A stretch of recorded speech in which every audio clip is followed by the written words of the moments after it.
Hi, I'm Marna. This is the Dolls Rescue Channel, and today is the 16th, which is Dolls Gone Goth, that J Dolls and I collaborate to offer you a challenge each month on the dark side of dolls. Not really the dark side, but the fun side of dolls. Collabs and challenges are so much fun and such an opportunity for you.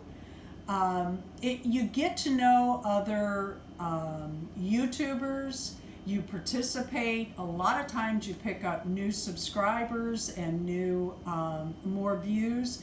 Use the hashtags, and a lot of times that helps because people go look at the hashtags and they'll come to your channel.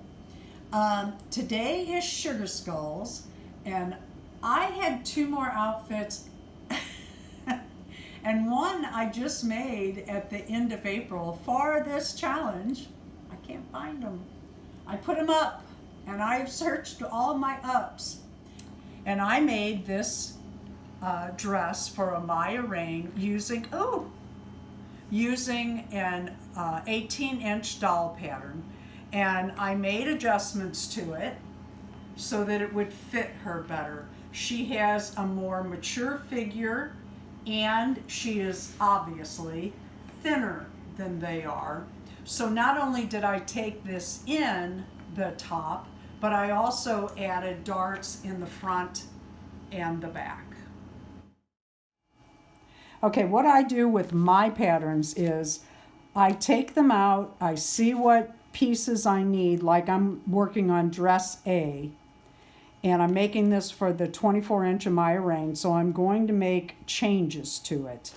But I'm using the 18-inch pattern, and what I do first is I take copy paper, I carry my pattern over to the window, I actually put the pattern up on the window with a piece of copy paper over it, I draw around it, and then I cut these out.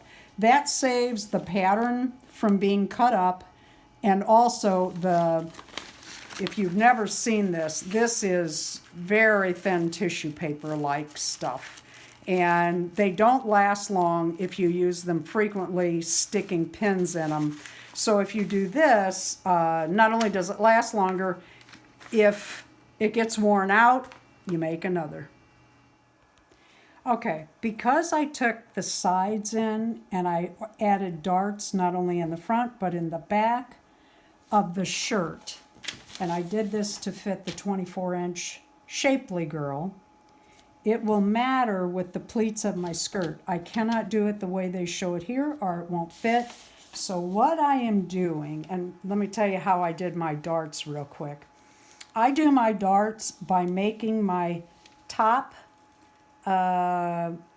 sewn in at the shoulder seams, and then I put it on the doll and eyeball it. And I do that because if you go by the pattern, which there isn't for this one, many times your darts will be too tight or too loose. I always double check those. So what I'm doing here is I am lining up my sides, my back, my front, and then I'm pleating between. And what I mean by that is, here is my top and skirt, and I'm lining that up.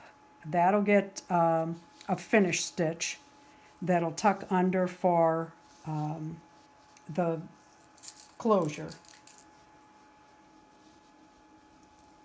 And then I'm grabbing this at the middle of the skirt and lining it up with the tops stitch, side stitch, pinning that,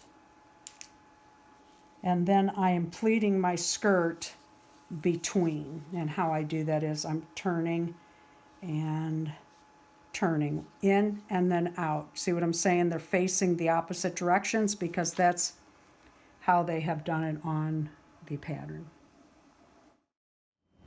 Thank you, a big thank you to J Dolls UK.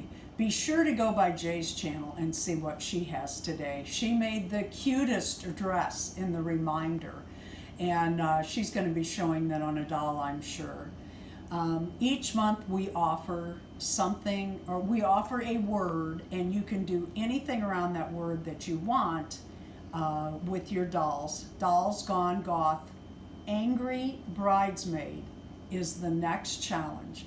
That would be a bridesmaid that is on the goth side, that perhaps the bride wanted her to wear a bright yellow or something. And what we want you to do is dress or show a doll that would show up at a wedding looking like she shouldn't and angry. Thank you for watching. Please leave a like, a comment, and subscribe.